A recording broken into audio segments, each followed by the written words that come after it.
Peace and Islam. Welcome into the Amexem-Moor-Empire, Department for the Communications, Moore's Internet Televideo Network, or M.I.T.N for short, which is a part of the Imperial Broadcasting Agency. For the record, today's date on the Amexem-Moor calendar is Peace Day, 26th of Karusima. The year is 301629. I am the Noble Tina Il, and I serve as the lead video broadcast agent. I shall be a hostess for this video broadcast segment. This is the Amexem-Moor-Empire Perspective, segment 11, entitled Fiscal Responsibility. It is my honor and privilege to welcome back to the segment His Imperial Majesty and Anu Bey. Peace and Islam, His Imperial Majesty. Islam, Noble Tina, thank you for having me. Islam. Yes, welcome back. So today's topic is fiscal responsibility. And my first question for you is, how did the Amexem-Moor-Empire Council propose the budget as well as reach the fiscal budget and making it a part of law for the new year, Islam? Islam. For the record, Noble Tina, under Article 6, Section 2, Clause 1 of the Amexem-Moor-Empire Constitution, the sitting, reigning constitutional monarch has the duty, obligation, and responsibility to propose before the Imperial Council a fiscal budget proposal on an annual basis. In that same Article 6, Section 2, Clause 1 of our Constitution, the Imperial Council has the duty, obligation, and responsibility to decide by way of their vote what shall be the fiscal budget law. And that is to include how we deal with inflation in the process. So consequently, the process is I present a fiscal budget proposal before the Imperial Council, and then we go through what's called the deliberations phase, where we're going through the entire budget proposal before the Imperial Council. Eventually, we get through the entire deliberations phase and work our way into setting the date for negotiations to begin, and then we commence fiscal budget negotiations. So once we get through that particular portion of negotiations, it's at that point that I will begin to poll the Imperial Council. The Imperial Council supervisor and deputy supervisor, they would come to a particular point, and then we come to an agreement. And I poll the Imperial Council members one by one to determine if they're ready to proceed to a vote in your service. If they choose to do that, then we proceed. If one Imperial Council member decides to exercise their prerogative to not proceed to the fiscal budget vote, well, at that point, we'll continue on with either negotiation or whatever is necessary for us to get to a point where there's consensus sufficient for us to be able to get to a vote. At that point, if it's been through the poll process that we've agreed that there's a majority ready to proceed to a vote, well, then we then, under Article 2, Section 1, Clauses 1, 2, and 3, I will call for the vote in your service. And under Article 2, Section 1, Clause 4, an Imperial Council member will step forward, and then they propose a motion on the floor for there to be a vote upon. And then at that particular point, a second Imperial Council member steps forward, and then they will properly second that particular motion. At which point, I now will go through the roll of the Imperial Council members and get their vote on the record, yea or nay. The Imperial Scribe will take down the vote and then tally the vote. If there's enough votes for it to be in the affirmative, I will have gotten you a fiscal budget law. And they will say that that the motion passes and that the vote is later and now it's now laid on the table, which means it's now a fiscal budget law. And it will take effect on the first day of Kumal 301630 at 0630 hours of Gadi Medina local time in the capital city. At that point, the fiscal budget law goes into effect, and the one that we have currently expires. That's the best way to answer your question as you asked it. Now, I know you have other elements, so let me make sure I answer all your follow-on questions. Proceed whenever you're ready. Islam. Islam. So for this particular year's fiscal budget, how was the amount that was reached decided upon? Islam. The current fiscal budget law or the current and the next fiscal Pardon budget? itself, the New Year's fiscal Yes. budget. All right, well, all of them go through the same process. I go before the Imperial Council with my wish list in the service of all of you. Things, equipment, materials, and supplies I'd like to get for all of you to make your lives better, to be more effective, more efficient in our organic diplomacy and governance, from the imperial government level down to central government level to the regional, district, local, and precinct levels of our operations, to save lives and improve the quality of lives, to provide proper access to resources and markets across the planet. That is the basis. So depending on what equipment is being acquired and how many units, that goes towards that in terms of the amount. Also, take into account what inflation looks like over the course of the whole entire process, not just the duration of time for fiscal budget law, but the duration of time regarding the negotiations and everything else to go into making a fiscal budget law. So about 18 months, we have to game out what we think inflation is going to be. When you scroll to the bottom of a fiscal budget proposal or scroll to the bottom of a fiscal budget law, you will see what's called the key.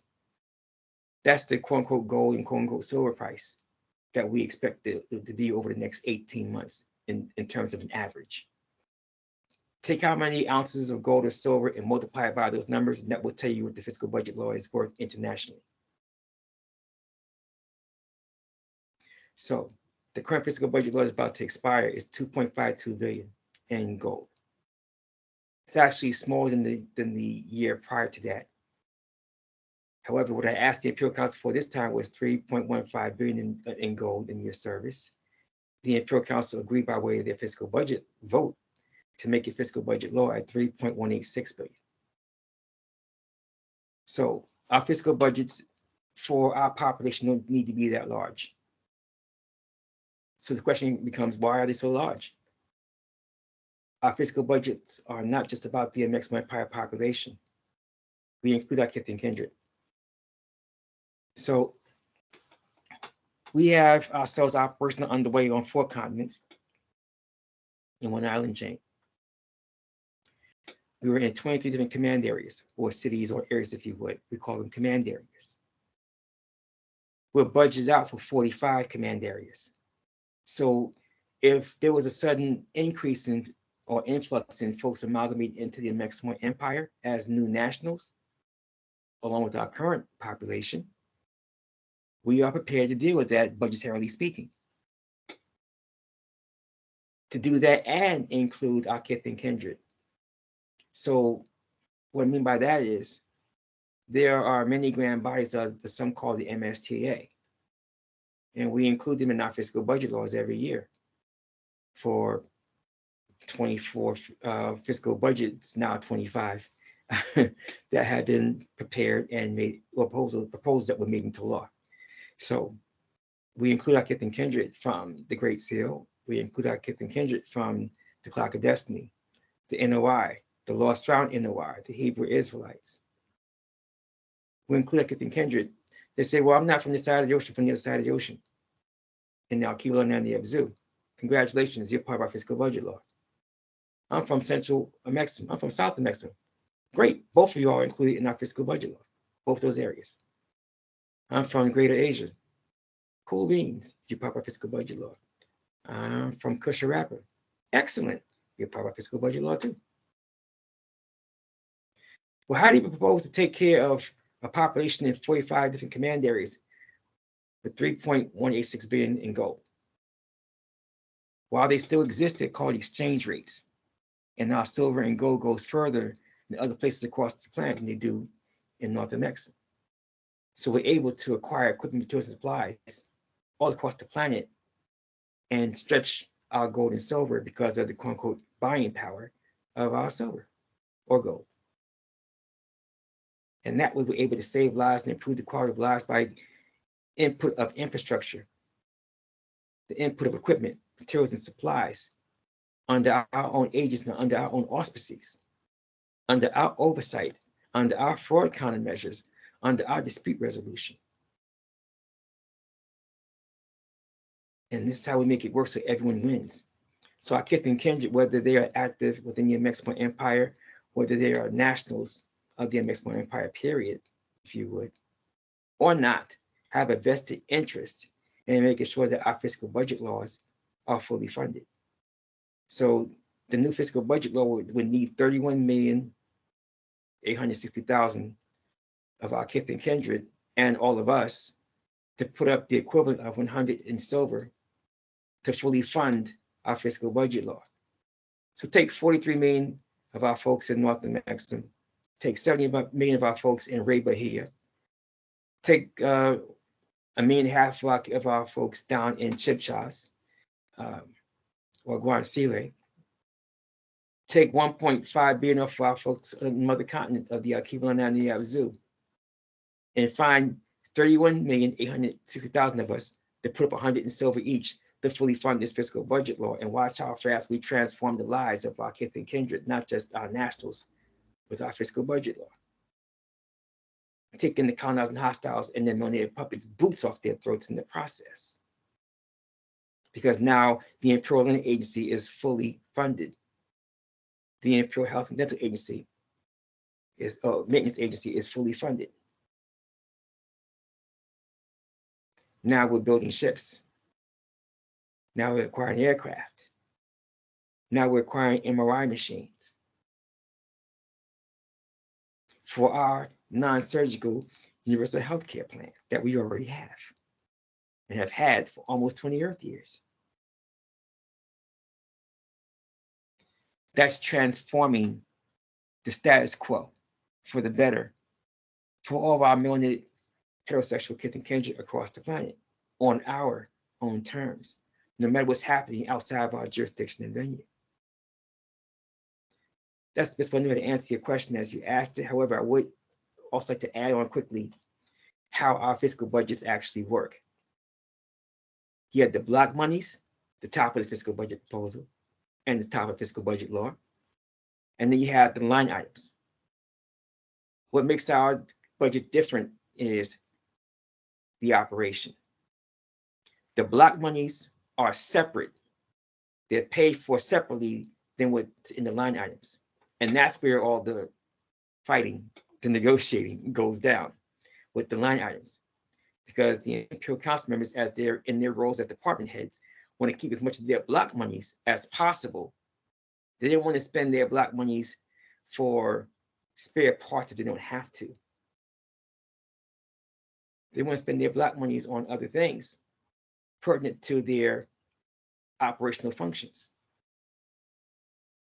So the more equipment that they can get paid for separately in the line items, the more the block monies they can keep to take care of their internal operations.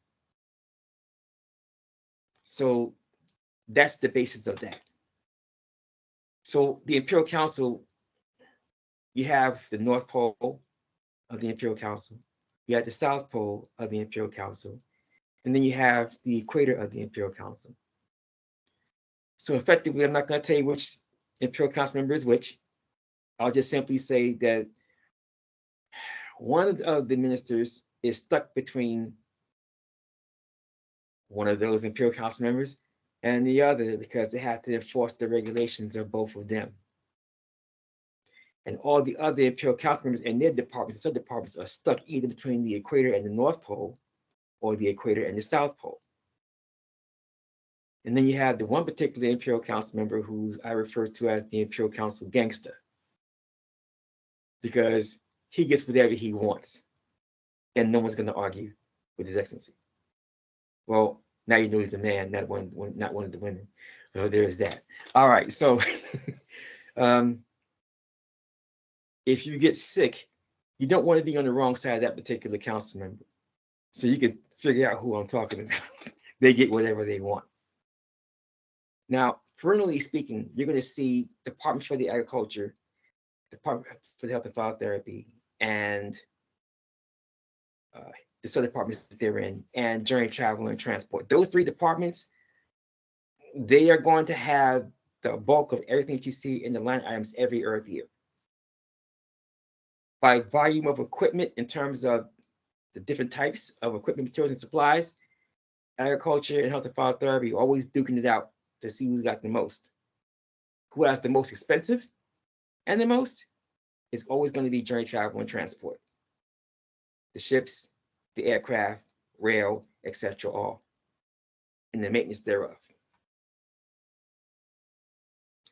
So that should give you some insight on particular things and how they go down in deliberations and how they go down in negotiation.